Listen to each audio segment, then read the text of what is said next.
사도행전 28장 16절에서 31절 말씀을 통해 우리에게는 복음이 있습니다 라는 제목으로 하나님 말씀 증거하도록 하겠습니다. 우리에게는 복음이 있습니다. 앞서 말씀드린 것처럼 오늘이 사도행전 이제 마지막 시간입니다. 그동안 사도행전을 나누면서 함께 은혜를 나눴는데요. 사도행전을 여러 모양으로 요약할 수 있을 거예요. 저는 사도행전을 이렇게 좀 요약하고 싶어요. 복음이 전해지는 과정을 보여주다. 그러니까 복음이 예루살렘에서 시작돼서 세계의 중심부라고 하는 로마에까지 전해지는 그 과정을 보여줍니다. 사도행전 1장 8절의 이야기로 한다면 예루살렘에서 땅 끝까지, 마지막 세계 중심부 땅 끝까지 전해지는 그 과정입니다. 복음이 전해지는 과정. 그러면 제가 한 가지 질문을 좀 드립니다. 복음이 전해지는 과정이라고 했는데요. 그럼 복음은 무엇일까요? 복음. 복음이라는 단어를 많이 듣는데 그 복음은 무엇일까? 영어로는 이제 good news죠. 좋은 소식. 도대체 복음이 무엇이길래 어떤 내용을 담고 있길래 good news, 좋은 소식인가? 이걸 단순하게 요약하면 이렇게 돼요. 복음을 여러 가지 설명할 수 있겠지만 좀 단순하게 요약하면 예수님 믿으면 산다. 그래서 좋은 소식인 거죠. 죄와 허물로 죽었는데 예수님 믿으면 생명이 있다, 산다. 이게 복음이에요. 그런데 또 한 가지 이제 의문이 생기죠. 예수님 믿는다라는 말도 사실 좀 선명하지가 않아요. 예수님 믿습니다. 뭘 믿는 거죠? 어떻게 믿는 거죠? 예수님 믿는다는 말도 사실 우리가 많이 쓰는 말인데 좀 선명하게 들리진 않아요. 흔히 또 여기서 말하는 믿는다라는 것과 우리가 일상적에서 쓰는 난 당신을 믿어요. 이 말이랑 좀 다르거든요. 그래서 이거를 좀 더 나름 선명하게 설명을 한다면 이렇게도 말할 수 있을 것 같아요. 여러분 인생엔 누가 주인입니까? 예수님을 믿는다라는 이야기는 예수 그리스도가 내 인생의 주인이심을 우리의 마음속에 받아들이고 고백한다라는 거예요. 다르게 표현한다면 성령 하나님이 우리 마음 중심에 들어오셔서 예수를 주라고 고백하게 되는 거죠. 예수님을 믿는다는 건 예수님이 내 인생의 주인이시라는 것, 하나님이 우리 인생의 주인이시라는 것을 고백한다는 거예요. 그러니까 예수님이 내 인생의 주인인 사람에게는 생명이 있다. 죄와 허물에서 살아났다. 그래서 이게 복음이 되는 거죠. 이제 다시 묻겠습니다. 여러분의 인생의 주인은 누구입니까? 이 질문은요, 결코 그냥 넘어가서는 되는 질문이 아니고요. 대충 대답해서도 안 돼요. 여기에는 생명이 걸려있기 때문이거든요. 그래서 복음입니다. 죽음과 생명을 결국 거기서 달라지는 그 분기점이 여기에 있으니까요. 하나님이 나를 창조하셨습니다. 우리가 받아들이든지 받아들이지 않든지 하나님이 여러분을 창조하셨습니다. 나를 창조하신 하나님을 떠난 사람은 누구도 살 수 없습니다. 그 하나님과 등 돌리고 있으면서 생명이 있다고 말할 수 없습니다. 그런 우리에게, 죄와 허물로 죽어있던 사람들에게 살 수 있는 길이 열린 거예요. 예수님이 내 인생의 주인이 되시면 생명을 우리에게 주신다. 살 길이 열린다. 이게 복된 소식이죠. 죄와 허물로 죽었는데 살아날 길이 열린 것. 풀꽃이라는 시를 쓴 나태주 시인, 굉장히 짧은 시를 가지고 많은 사람들에게 감동을 주잖아요. 자세히 보아야 이쁘다, 너도 그렇다, 그런 시인데, 나태주 시인이 쓴 시 중에 잠들기 전 기도라는 시가 있습니다. 잠들기 전 기도. 이것도 굉장히 짧은 시인데요. 이렇게 됩니다. 잠들기 전 기도. 하나님, 오늘도 하루 잘 살고 죽습니다. 내일 아침 잊지 말고 깨워 주십시오. 이게 잠들기 전 기도예요.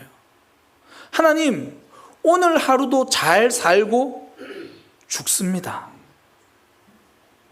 내일 아침 잊지 말고 깨워 주십시오.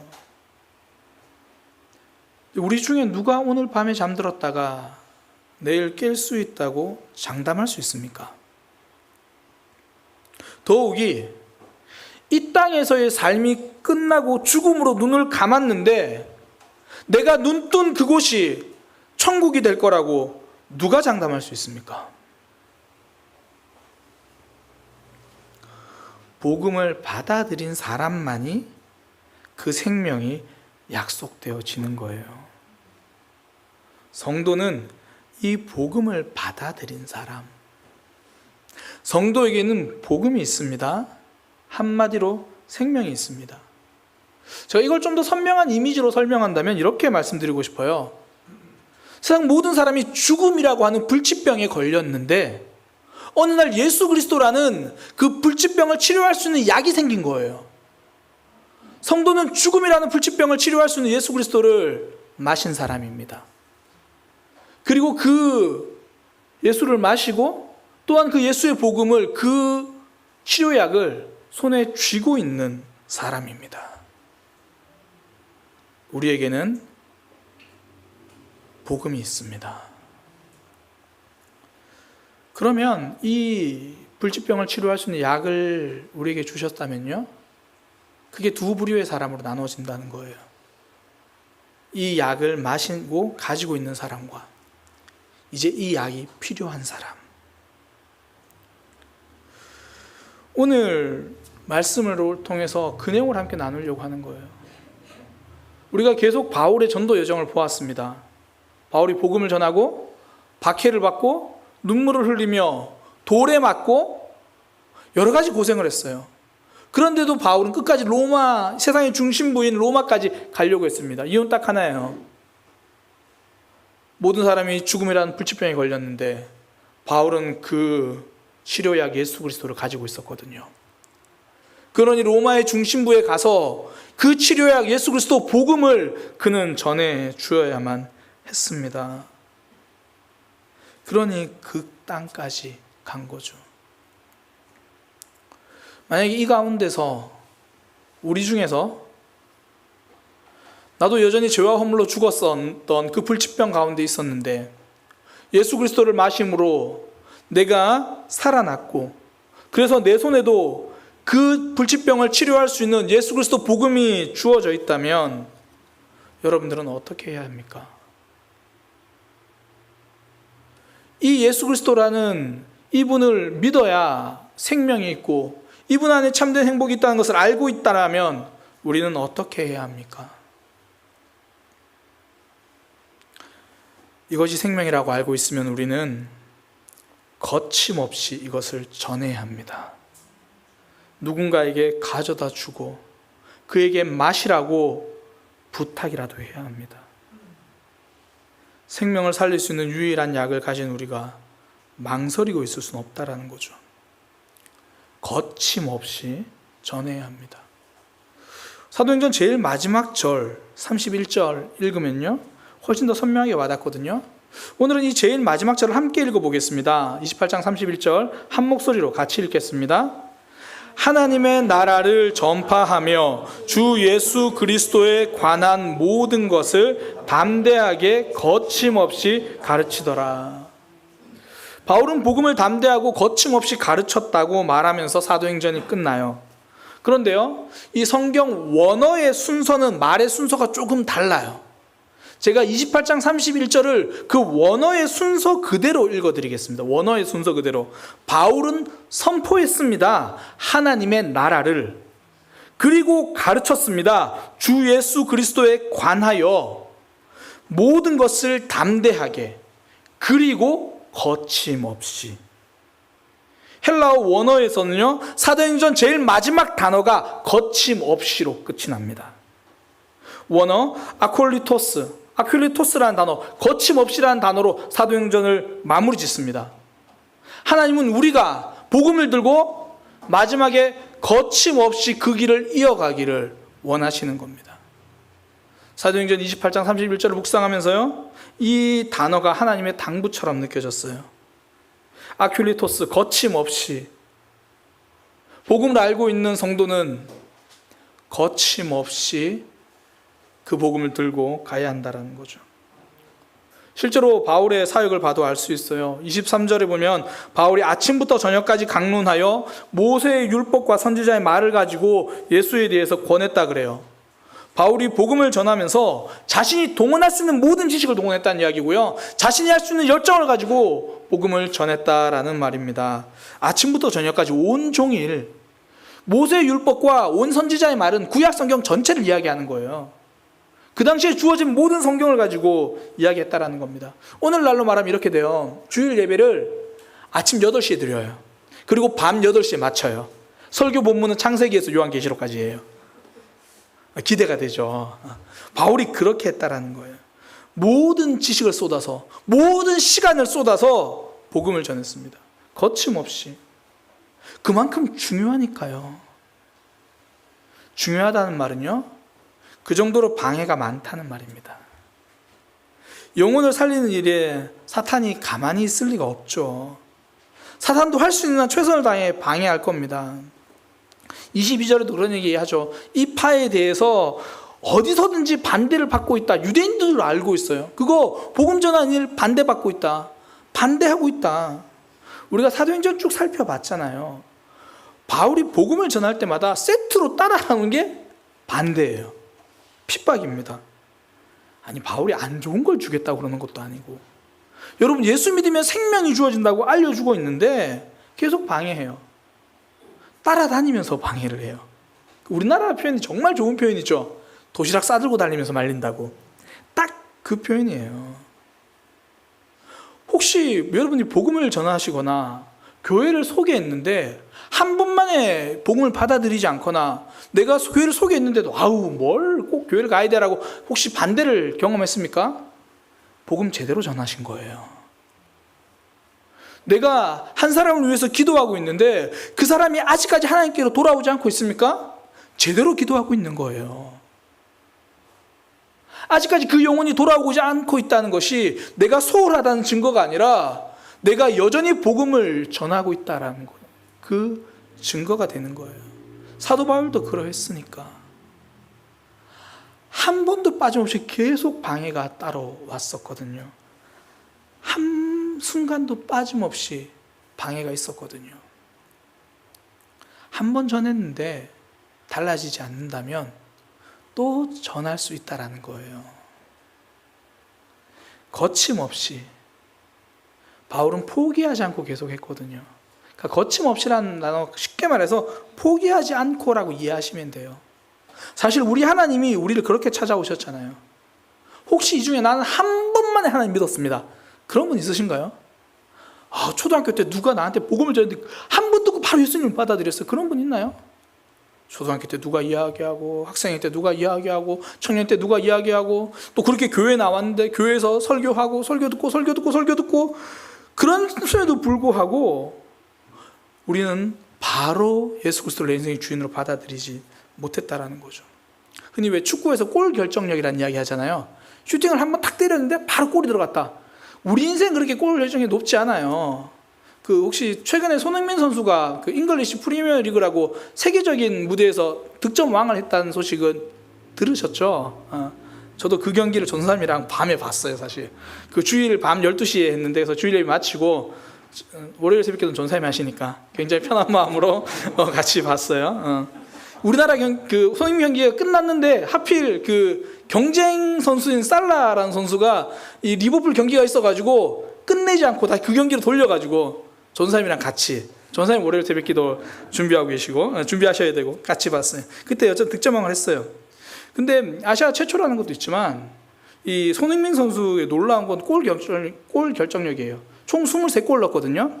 슈팅을 몇 번 했냐면 딱 80번을 했어요. 무슨 이야기냐면 4번 차면 하나는 들어갔다는 거예요.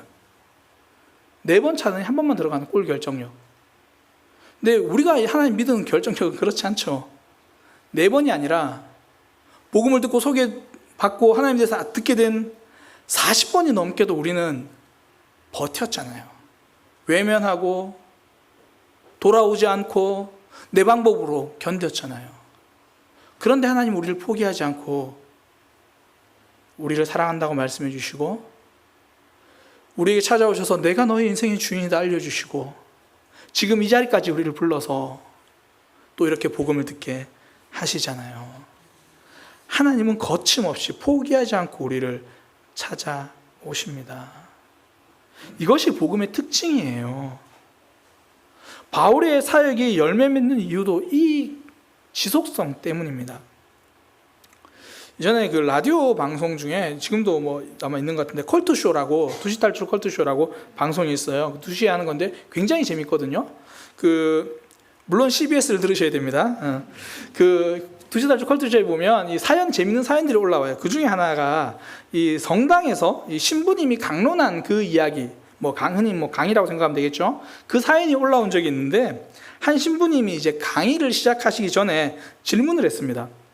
혹시 지금 나는 아무도 미워하지 않고 살고 있다고 그런 분 있으면 손 들어보세요. 그러니까 다들 눈치 보면서 가만히 있었던 거예요. 신부님 다시 말합니다. 혹시 이 중에 나는 그 누구도 미워하지 않습니다. 그런 분 있으면 손 들어보세요. 그랬더니 한 할아버지가 조용히 손을 드는 거예요. 그래서 신부님이 이제 묻습니다. 좀 의아하니까 아니 어떻게 한 사람도 미워하지 않습니까? 라고 그 이유를 물으니까 할아버지가 이렇게 이야기하는 거예요. 나도 젊을 때는 미워하는 사람들이 많았습니다.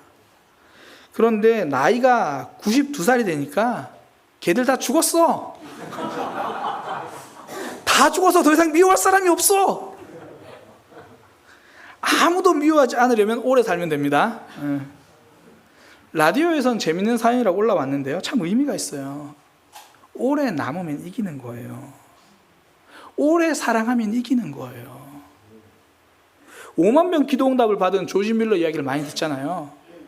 나도 진짜 기도할 때마다 5만 번 정도는 내 평생에 기도응답 받고 싶잖아요. 제가 첫 번째 비결을 알려드릴게요. 최소한 5만 번은 기도하셔야 돼요.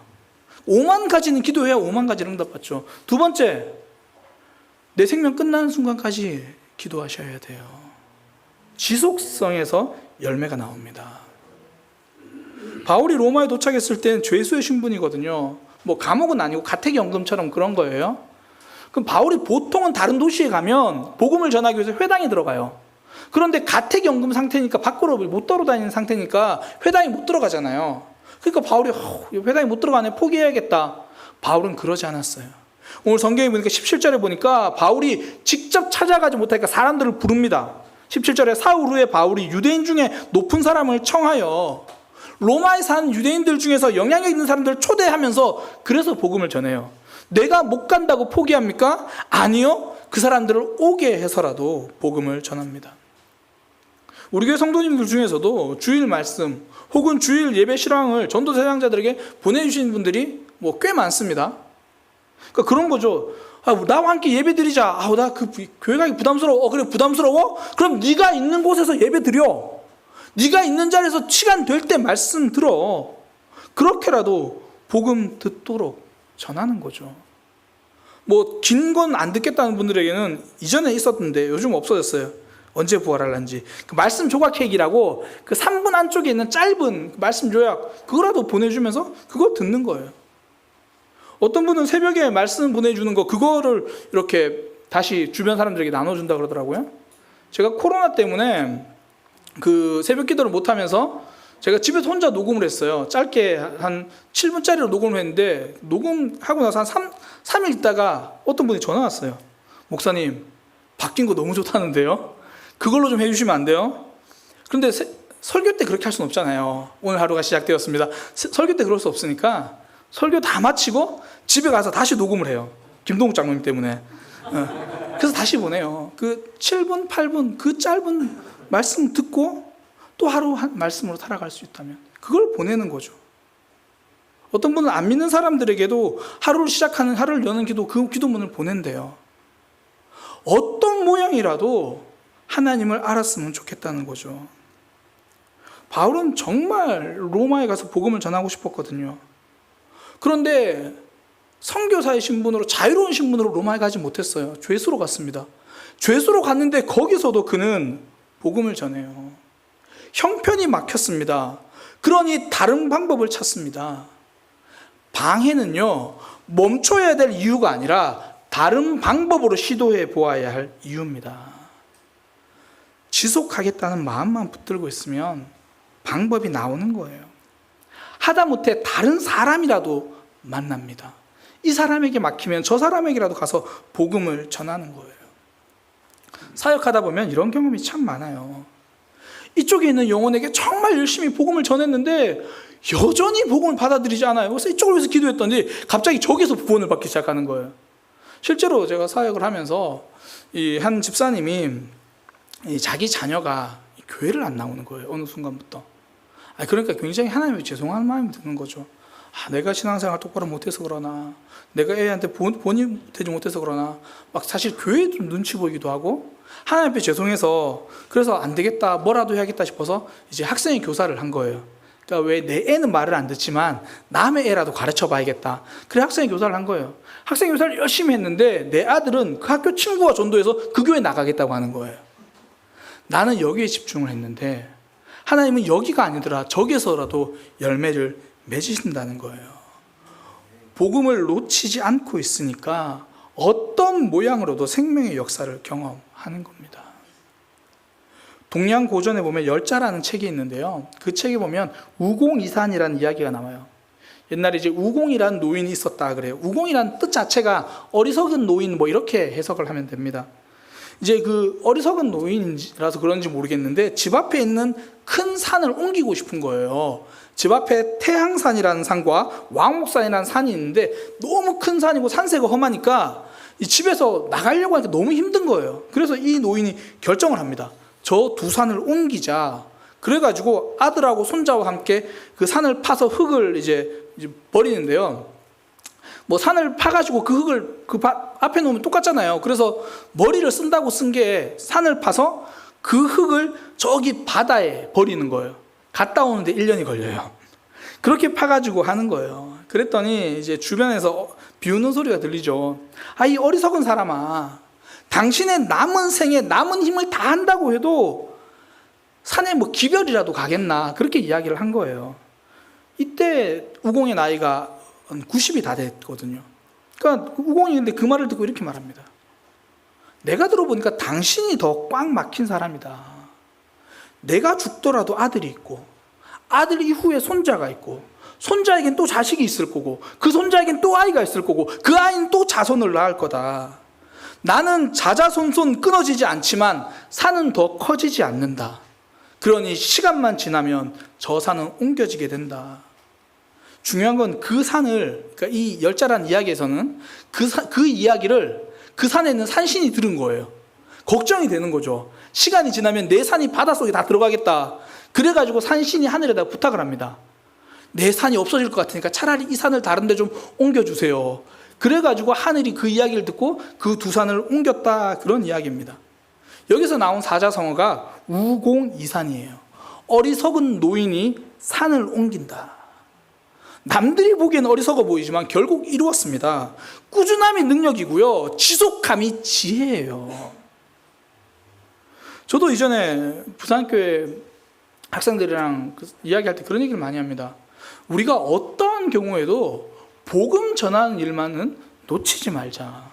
어느 모양 어떤 자리에 있더라도 지금 학생이면 학생인 대로, 졸업하면 졸업하는 대로. 그러면서 제가 이야기했던 게, 목사님의 목표가 하나 있다. 내가 사역 다 마치고 목사라는 직업이 그만둘 때는 오겠지만 그래도 나는 복음 전하는 일만큼은 그만두지 않을 거다. 멈추지 않으면 역사는 일어납니다. 하나님께서는 우리에게 멈추지 않고 달려가기를 원하시는 거예요. 코로나가 한참 심할 때 백신을 여러 지역으로 전달하기 위해서 정부가 최선을 다했잖아요. 그때 이 섬 지역에 백신을 전하기 위해서 군용 헬기까지 동원했거든요. 그 가운데 생명을 살려야 하니까, 백신이 전해져야 하니까. 하나님은 죄와 죽음이라는 불치병의 치료제인 복음을요, 우리 손에 맡겨서 전하기를 원하시는 거예요. 방해가 있습니다. 듣지 않을 때도 있고요, 외면받을 때도 있고, 외면조차도 안 받을 때도 있어요. 카톡을 보내는데 일자가 사라지지 않는 거예요. 왜 방해가 없습니까? 그런다고 포기할 수는 없잖아요. 가정에서든지 직장에서든지 또는 교회 안에서도 복음을 전하고 나누는 일 포기할 수 없습니다. 방해가 있어도 거침없이, 다른 말로 어떤 방법을 써서라도 포기하지 않고 지속적으로 복음 전달자의 삶을 살아가기를 축복합니다. 이것이 복음이란 치료제를 가진 우리가 할 일이죠. 또 하나, 그 치료자가 필요한 입장에서, 복음을 듣는 입장에선 어떻게 해야 됩니까? 어쩌면 이 문제가 우리의 삶에서 가장 중요한 문제일 겁니다. 오늘 본문에 보면 굉장히 두려운 말이 있어요. 24절이거든요. 그 말을 믿는 사람도 있고 믿지 아니하는 사람도 있다라는 거예요. 예수님이 인생의 주인이다, 복음을 들었는데, 그 복음을 들었는데 믿는 사람도 있고 받아들이는 사람도 있고 받아들이지 않는 사람도 있다고 이야기를 해요. 얼마나 두려운 이야기입니까? 박명수가 설교한 게 아니라 사도 바울이 한 설교예요. 아침부터 저녁까지 모세의 율법부터 시작해서 선지자의 말까지 모든 구약 성경을 총동원해가지고 바울이 그렇게 열정적으로 전했습니다. 그런데 복음을 믿는 사람도 있고 믿지 않는 사람도 있다라는 거예요. 그러면서 26절에 이렇게 말합니다. 너희가 듣기는 들어도 도무지 깨닫지 못하며 보기는 보아도 도무지 알지 못하는도다. 복음이 선포되어졌는데 그 복음을 받아들이지 않는 사람이 있다라는 의미죠. 안타까운 일이지만 이게 현실입니다. 예수님도 씨 뿌리는 비유에서 이런 상황을 말씀하시잖아요. 어떤 농부가 씨를 뿌린다. 그게 말씀을 전한다는 이야기잖아요. 그런데 그 씨가 좋은 밭에만 뿌려지면 좋겠는데, 모든 씨가 다 뿌려져서 좋은 밭이면 좋겠는데 길가도 있다라는 거예요. 돌짝밭도 있다는 거예요. 가시덤불도 있다는 거예요. 심지어 길가에 대해서 이렇게 말합니다. 길가에 뿌려진 씨앗은 새가 와서 곧 먹어버렸대요. 예수님 해석해 주십니다. 이는 말씀을 들었으나 악한 자가 즉시 빼앗아 가버렸느니라. 내가 받아들이지 못하면 빼앗깁니다. 그래서 28절에 이렇게 말합니다. 하나님의 이 구원이 이방인에게로 보내준 줄 알라. 유대인들에게 전해졌는데 유대인들이 거절했습니다. 또 전했는데 거절했습니다. 또 전했는데 외면해버렸습니다. 그러니 성경은 이렇게 말합니다. 이제는 이방인에게 전해질 것이다. 하나님은 절대 그 사랑을 멈추지 않습니다. 복음은 선포됩니다. 그 누군가는 또 이 말씀을 듣고 끝까지 복음을 전할 겁니다. 그러나 그 사람에게만 계속 전한다는 뜻은 아닙니다. 내가 복음을 먹지 않으면 사라집니다. 함께 우리가 신앙생활 하면서 제가 1년에 한두 번씩은 꼭 이 복음에 대한 설교를 합니다.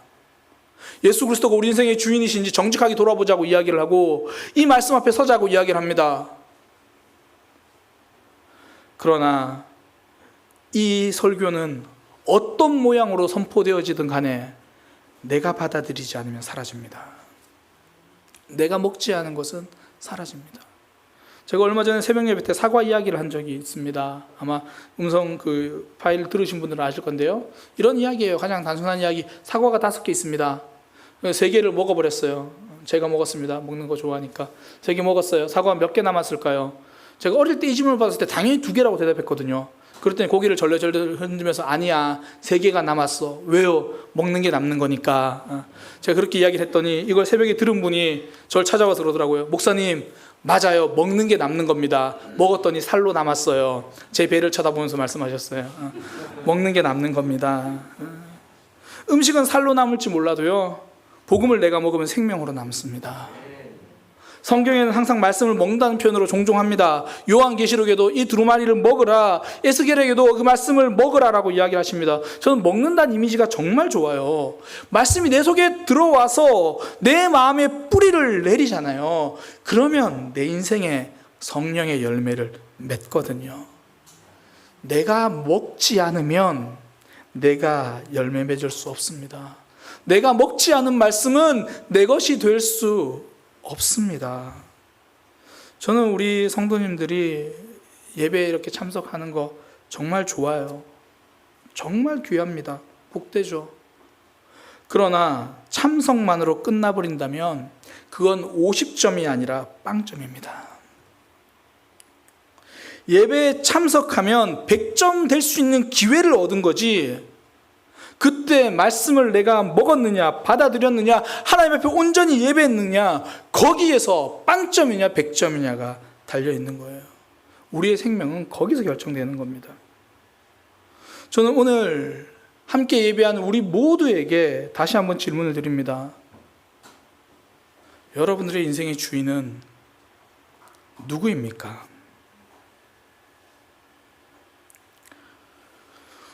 혹여나 이런 이야기를 들을 때마다 내 마음 한켠에 불편함이 남아있다면 하나님 앞에서 다시 한번 질문하시기를 소망합니다. 하나님의 말씀이라면 힘들어도 순종하겠다고 결정하고 있습니까? 아니면 여전히 내 뜻, 내 생각, 내 방식으로 붙들고 말씀은 그냥 옵션으로 끼워 맞추려고 하고 있습니까? 저는 예수님이 내 인생의 주인입니까? 라는 말을 또 다른 표현으로 이렇게 말씀드리고 싶어요. 성령 하나님이 우리 안에 계십니까? 아니면 하나님이 내 밖에서 여전히 말씀하고 계십니까? 성령 하나님이 여러분들의 중심 가운데 좌정하신 적이 있습니까? 아니면 여전히 나의 말씀이 내 주변에 있어서 그 주변하고 실험하고 있습니까?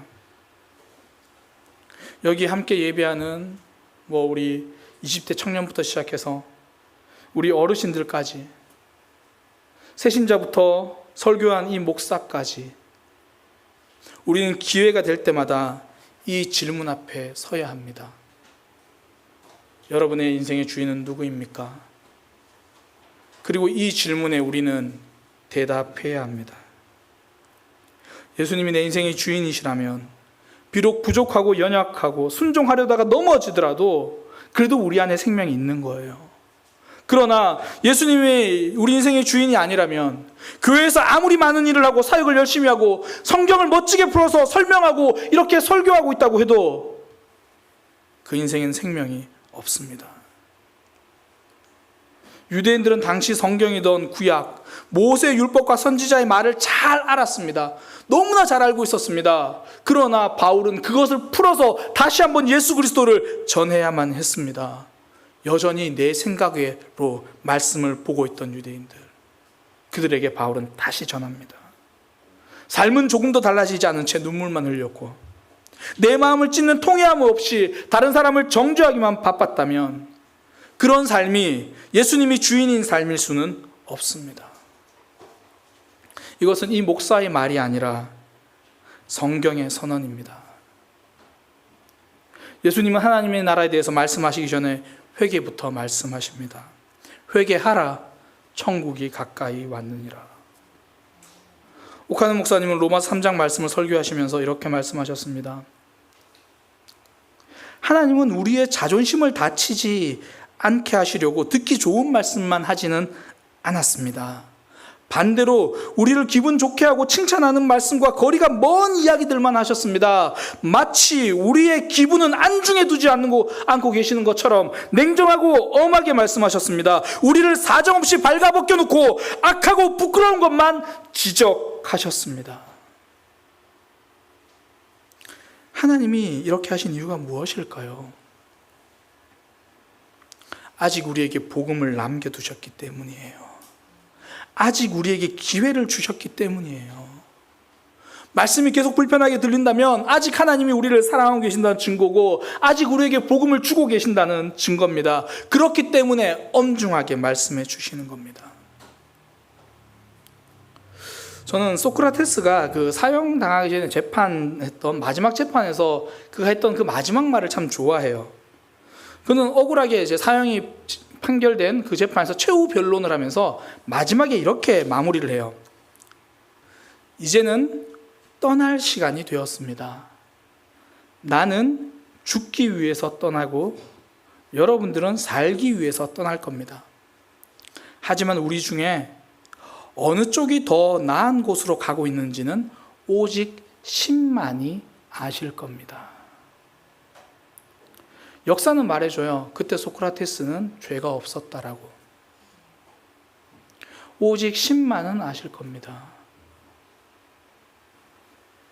우리의 신앙이 하나님 앞에서 제대로 된 신앙인지 그렇지 못한지는 오직 하나님만 아실 겁니다.